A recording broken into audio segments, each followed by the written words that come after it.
Stir the pot really is a phenomenal exercise for the core and abs. So here's what it looks like. The first variation I want to show you is for beginners, and then I'll show you a more advanced variation.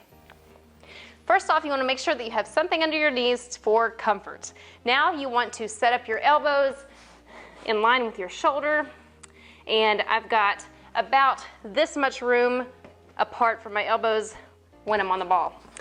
Okay, so you're going to lean forward. I want your hips to go forward with you, so I don't want them hiked back like this. So hips forward all the way, squeeze your butt, and now you're going to come out and go around making little circles or big circles to make it even more challenging.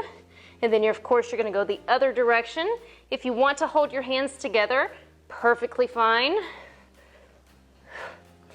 And for a more advanced variation, you're going to do this from a tall plank. So same setup, hips extend forward, glutes are tight.